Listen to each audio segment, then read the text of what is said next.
কেমন আছো তোমরা সকলে? নিশ্চিত সকলে ভালো আছো। আজ তোমাদের জন্য আরো এক নতুন গল্প নিয়ে এসেছি। নতুন রাজা কে? মুর্শিদাবাদে নবাব আর উজির দুজনে মিলে গল্প করতে থাকে। নবাব বলে, উফ, বিরিয়ানিটা যা হয়েছিল উজির। উজির বলে, হ্যাঁ নবাব, আমার তো হাতে এখনো গন্ধ লেগে রয়েছে। আমার মনে হচ্ছে এই গন্ধ পুরো 1 বছর যাবৎ হাত থেকেই যাবে না। শুকনো ভাত আমি এমনি মাখিয়ে খেয়ে নিতে পারবো নবাব। অমন সময় মুর্শিদাবাদের প্রজারা এসে নবাবকে বলে, নবাব, চোরের উৎপাত তো খুব বেড়েই চলেছে। আমাদের বাড়ির ছাগলগুলোকে তো টেনে নিয়ে চলে যাচ্ছে। এমনকি বাদবাকি প্রজারাও বলে আমাদের বাড়ির গরু, কেউ বলে আমাদের বাড়ির হাঁস। এইরূপ করে সকলেই বলতে থাকে যে নবাব, খুব চোরের উৎপাত বেড়েছে নবাব, কিছু তো একটা করুন।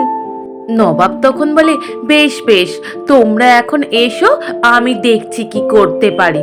তারপর প্রহরীদেরকে রাত্রেবেলা পাহারা দেওয়ার জন্য পাঠিয়ে দেয়। রাত্রেবেলা পাহারা দেওয়ার জন্য প্রহরীরা কতগুলো ছাগলকে নিয়ে এক জায়গায় বেঁধে দিয়ে রাত্রিবেলা জঙ্গলের মধ্যে গিয়ে পাহারা দিতে থাকে। ওদিকে জঙ্গলের মধ্যে প্রহরীরা দাঁড়িয়ে দাঁড়িয়ে বলে, কি ব্যাপার বলতো, চোরেরা তো এখনো পর্যন্ত তো বেরোলো না। আমরা হচ্ছি নবাবের খাস প্রহরী, আমাদেরকে দেখলে চোররা ভয়ে এদিকে আসবে না। অমনি বলতে না বলতেই ছাগলগুলো সমানে আওয়াজ করতে থাকে, ভ্যাঁ ভ্যাঁ করে চিৎকার করতে থাকে। সঙ্গে সঙ্গে ঝোপের আড়াল থেকে একটা মস্ত বড় বাঘ বেরিয়ে আসে। ওই দেখে প্রহরীদের দল বাপরে মারে করতে করতে বলে, চল পালা পালা বলে ছুটতে পালিয়ে যায়। ওদিকে বাঘটাও তাড়া করতে থাকে। প্রহরীরা হাঁপাতে হাঁপাতে গিয়ে নবাবের কাছে গিয়ে পৌঁছায়। নবাবকে জানায়। নবাব বলে, এ কি, তোমরা চোরের ভয়ে ছুটতে ছুটতে পালিয়ে এলে, চোর ধরতে পারলে না? অমনি ওরা বলে, নবাব, কি বলবো নবাব, ওটা চোর ছিল না। আর একজন বলে, নবাব, ওর 4 পা। আর একজন বলে, নবাব, ওটা মস্ত বড় বাঘ ছিল। ওই শুনে উজির বলে, বাঘ, বাবারে বাঘ। অমনি বলে ভয়ে গিয়ে লুকিয়ে পড়ে। নবাব শুনে বলে, এই উজির, এইরূপ করে ভয় পেলে হবে, সামনে বেরিয়ে এসো। উজির বলে, না নবাব, বাঘের পেটে গেলে আমি আর বাঁচবো না নবাব। নবাব বলে, তুমি সামনে গেলে বাঘের পেটে কে মরবে, আর পেছনে থাকলে যে আমি খাবো তোমায়, তুমি বাইরে বেরিয়ে এসো। বলে, না নবাব, আমি কৃষ্ণনগরের রাজা নই, আপনার কথায় ভয় পেয়ে যাব। তারপর বলে, কি বললে উজির, কৃষ্ণনগরে রাজা? পেয়ে গেছি এবার বাঘ ধরার লোক। ওদিকে কৃষ্ণনগরে গোপাল বাড়িতে বসে বসে মুড়ি খাচ্ছিল। গোপালের নাতি নাতনিরা এসে বলে, ও দাদু, দাদু, অনেকদিন তো আমরা গল্পই শুনিনি দাদু, তুমি আজকে আমাদের গল্প বলবে কেমন? গোপাল বলে, ও তোরা গল্প শুনবি, বেশ, আজকে না আমি তোদের বাঘের গল্প শোনাবো। অমনি হঠাৎ করে প্রহরী এসে বলে, গোপাল দাদা, তোমাকে রাজামশাই জরুরি তলব করেছেন। গোপাল তখন বলে, এই যা, আর তো আমি তোদের গল্প বলতে পারবো না, পরে নইলে তোদের বাঘের গল্প বলবো কেমন? অমনি গোপাল রাজা কৃষ্ণচন্দ্রের আশ্রয়ে পৌঁছে যায়। ওদিকে নবাবের বার্তা পেয়ে মন্ত্রী মশাই, রাজা কৃষ্ণচন্দ্র সকলেই অবাক হয়ে চিন্তিত অবস্থায় বসে রয়েছেন। গোপালকে জিজ্ঞেস করে, রাজা মশাই, কি ব্যাপার, আপনি চিন্তামগ্ন অবস্থায় বসে রয়েছেন যে? রাজা মশাই বলে, গোপাল, বড় বিপদ হয়ে গেছে গোপাল, কি যে করি বুঝে উঠতে পারছি না। মন্ত্রী, বার্তাটা পড়ে গোপালকে শোনাও। অমনি মন্ত্রী মশাই বার্তাটা পড়ে। বলে, নবাব বলেছেন মুর্শিদাবাদে বাঘের উৎপাত হয়েছে, আর ওই বাঘ তাড়াতে রাজামশাইকেই যেতে হবে। একমাত্র কৃষ্ণনগরের রাজাই ওই বাঘ তাড়াতে পারবেন, এছাড়া আর কেউ যেন না যেতে পারেন। এই শুনেই অমনি গোপাল বলে, রাজামশাই আপনি চিন্তা করবেন না রাজামশাই, আপনি যান, আপনার বিপদে পড়ার আগেই আমরা পৌঁছে যাব। রাজামশাই বলে, গোপাল কথা দিচ্ছ তো গোপাল? গোপাল বলে, হ্যাঁ রাজামশাই, আপনি একদম চিন্তা করবেন না। তারপর দিন রাজামশাই মুর্শিদাবাদের উদ্দেশ্যে বেরিয়ে পড়েন। মুর্শিদাবাদে পৌঁছে যেতেই ওদিকে উজির বলে, দেখুন নবাব দেখুন, ছাগল চলে এসছে বাঘ ধরতে। নবাব বলে, ও কৃষ্ণচন্দ্র, চলে এসছো বাঘ তাড়াতে? রাজামশাই তখন বলে যে, নবাব আপনি বার্তাতে লিখেছেন যে শুধুমাত্র রাজাই বাঘ ধরতে পারবে, তাই আমি চলে এলুম।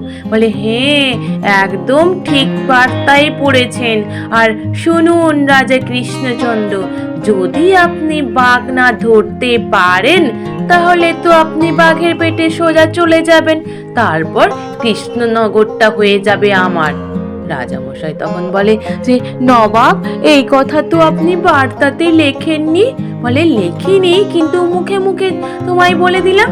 তারপর রাত্রি হতে রাজা কৃষ্ণচন্দ্র আর দুজন প্রহরীকে নিয়ে বাঘ ধরতে জঙ্গলে যায়। বাঘ ধরতে গিয়ে রাজামশাই বলতে থাকে যে, সত্যি সত্যি কি বাঘ এই জঙ্গলে আছে? সত্যি সত্যি কি বাঘ বেরোবে? প্রহরী দুটো বলে, হ্যাঁ রাজামশাই, এক্ষুনি বাঘ বেরোবে। বলতে না বলতেই ঝোপের আড়াল থেকেই বাঘটা যখনই বেরোতে যায় অমনি রাজামশাই ভয় পেয়ে বলে, ওরে বাবারে গেলুম রে, অমনি বলে জ্ঞান হারিয়ে পড়ে যায় মাটিতে। আর প্রহরী দুজন বাপরে মারে কোলে ছুটতে ছুটতে ওখান থেকে পালিয়ে যায়। ওদিকে রাজামশাই যখন চোখ খুলে দেখে অমনি বলে, আমি কোথায়? আমি মনে হয় বাঘের পেটে। বাঘের পেটটা, ওমা কি অন্ধকার, আর কত বড় বাঘের পেট। তারপর রাজামশাই উঠে দাঁড়িয়ে তাকিয়ে দেখে নবাব উজির। বলে, নবাব উজিরও বাঘের পেটে? বাঘ নবাব উজিরকেও ছাড়েনি? তাহলে বাঘের পেটটা এত বড়, তো বাঘটা কত বড়? নবাব উজির এসে বলে, কি কৃষ্ণচন্দ্র, তুমি বাঘ ধরতে পারলে না তো? তাহলে এবার এই কারাবন্দি থাকো। রাজামশাই তখন বলে, আমি তাহলে বাঘের পেটে যাইনি? ও আচ্ছা আচ্ছা, আমি কারাগারে বন্দি হয়ে আছি। নবাব আর উজির পরে আলোচনা করতে থাকে, তাহলে এবার কি করা যেতে পারে? বাঘ তাহলে কে তাড়াবে? নবাব। নবাব বলে, কে আবার? কৃষ্ণনগরী তাড়াবে। আবার বার্তা পাঠিয়ে দেয়। বার্তা পেয়েই মন্ত্রী মশাই বার্তা পড়তে থাকেন।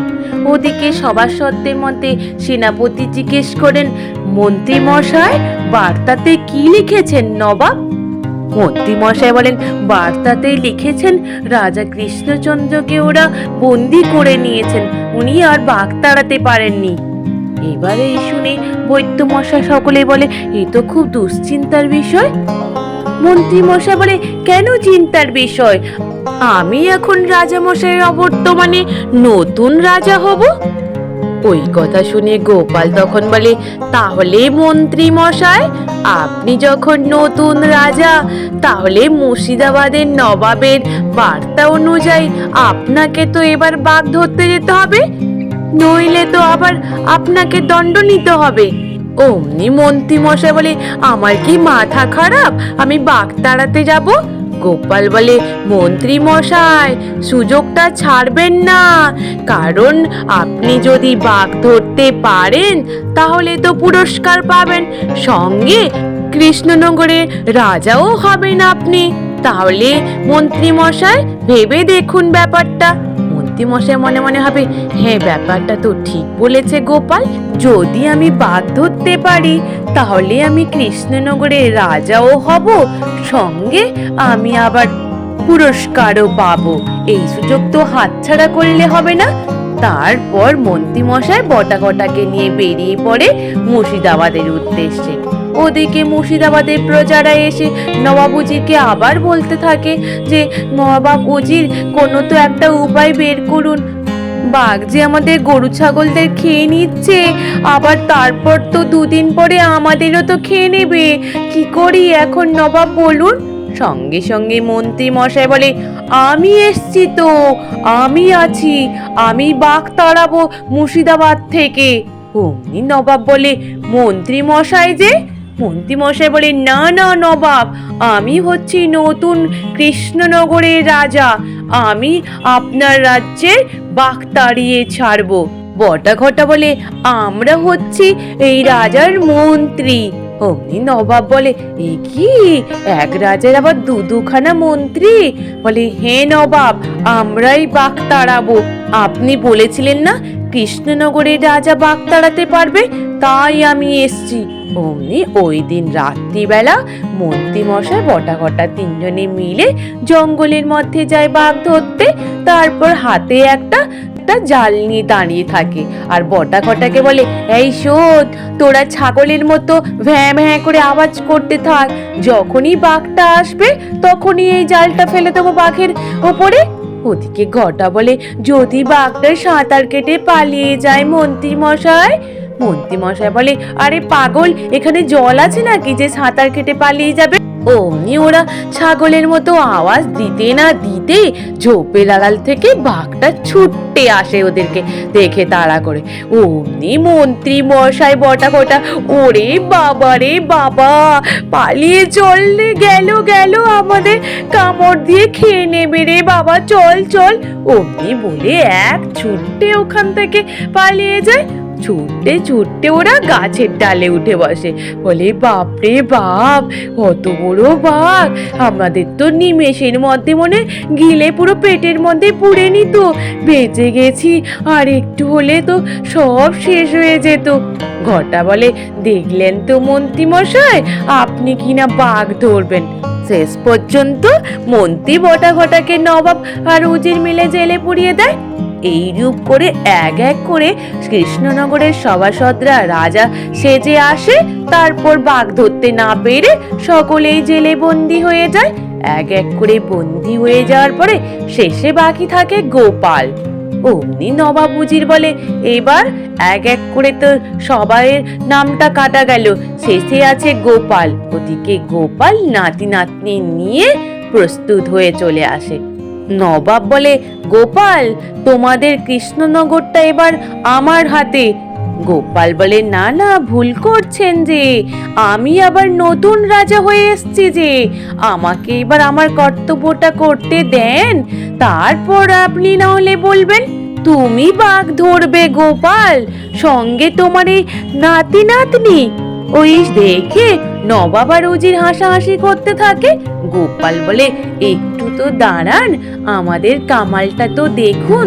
তারপর অমনি গোপাল আর নাতি নাতনিরা মিলে বেরিয়ে পড়ে জঙ্গলের মধ্যে বাঘ তাড়াতে। ওদিকে নাতি নাতনিদের বলে, এই শোন, সমস্ত রাস্তার মোড়ে কিন্তু আয়না বসিয়ে দিস কেমন, আর আমি এই দিকটা বসাচ্ছি। ওরা গোপালের কথা মতো সব রাস্তার মুখে আয়না বসিয়ে দিয়ে আসে। বলে, দাদু, সব দিকে আয়না বসানো হয়ে গেছে। গোপাল বলে, বেশ, তাহলে এবার দেখিস খেল। তারপর ওরা দেখে যে বাঘটা সন্ধ্যা হতেই বেরোতেই আয়নার সামনে এসে যখন নিজের মুখটা এসে দেখে, তারপর আয়নাতে আঁচড় দিতে থাকে। ভয় পেয়ে বাঘটা ছুটতে ছুটতে পালিয়ে যায়। তারপর গোপাল নাতি নাতনিরা এসে বলে, নবাব উজির, বাঘ তো তাড়িয়ে ছেড়ে দিলাম, এবার আপনাদের শর্ত মতো আমাদের পুরস্কার দেন, আর আমরা তো আমাদের নিজেদের ইচ্ছে মতো পুরস্কার নিতে পারবো। এটাও তো আপনি বার্তায় লিখেছিলেন, তাই না? তাহলে আমাদের ইচ্ছে হচ্ছে আমরা মুর্শিদাবাদ রাজ্যটাকে নেব। অমনি নবাব বলে, এই কি করে হয় গোপাল, আমরা তো এটা দিতে পারবো না, তুমি এর পরিবর্তে আর কিছু চাইলে বলো। গোপাল বলে, তাহলে নবাব, একটা উপায় আছে, আপনি আমার কৃষ্ণনগরের রাজা সঙ্গে সভাসদ সকলকে ছেড়ে দেন, অমনি আর সঙ্গে পুরস্কার দেন। তারপর নবাব উজির রাজি হয়ে সভাসদ সকলকে এমনকি রাজা মশাইকে ছেড়ে দেয়। গোপাল তখন বলে, পারলেন না তো নবাব আমাদের রাজা কৃষ্ণচন্দ্রকে সিংহাসনচ্যুত করে ওই কৃষ্ণনগরটাকে দখল করতে? অমনি নবাব বলে, গোপাল তুমি যেখানে আছো তোমার বুদ্ধির কাছে কি আর আমরা পারি? আজ এই পর্যন্ত। নিশ্চিত তোমাদের সকলের ভালো লেগেছে। আর যদি ভালো লেগে থাকে তাহলে একটু লাইক আর সাবস্ক্রাইব করে দিও। আর তোমরা সকলে ভালো থেকো, কেমন? টাটা।